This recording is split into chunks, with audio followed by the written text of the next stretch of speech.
Mr. Speaker, ever since being elected in 2012, I have fought for the changes necessary to eliminate the risk to the lives of Albertans caused by the government's inadequate and faulty system in rural ambulance service. The service change in 2007 to central dispatch, flexing of units from region to region, and a total lack of non-emergency transfer units all have led to years of unreliable service. Is the Minister of Health aware of these recognized long-term problems with rural ambulance and AHS, and what is she prepared to do about it this fall? Minister of Health.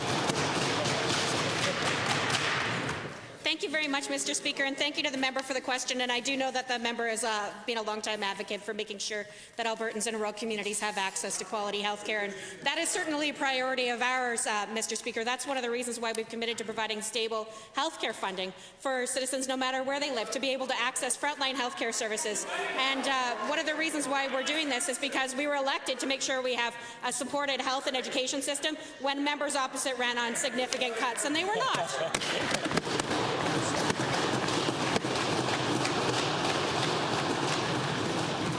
While the minister may not necessarily have noticed these particular problems with this faulty system, now frontline EMS workers are paying the price.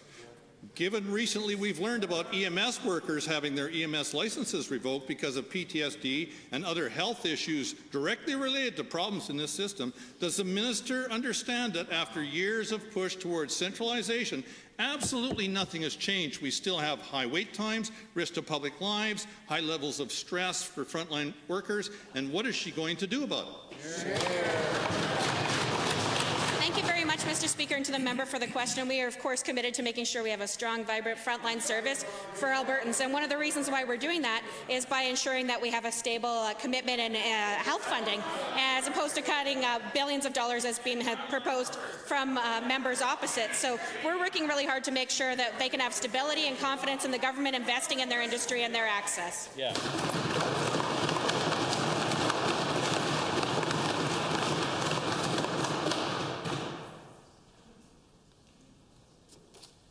Second supplemental. Thank you, Mr. Speaker. Well, it's obvious that the minister is a big fan of leaving things as they are and centralization. But given years of pushing towards centralization has only really resulted in high wait times and even areas of the province frequently going without ambulance coverage. Will the minister recognize this system is faulty and return the system to the proven, reliable, local regional control system of the past?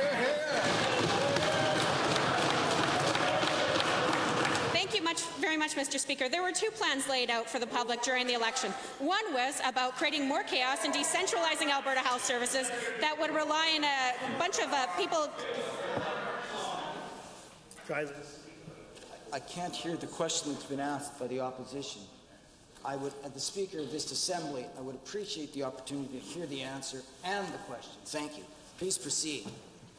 Thank you very much, Mr. Speaker. So two plans were laid out during the election. One was to decentralize after many years of organizing, reorganizing, disorganizing, and one was about creating stability in the system.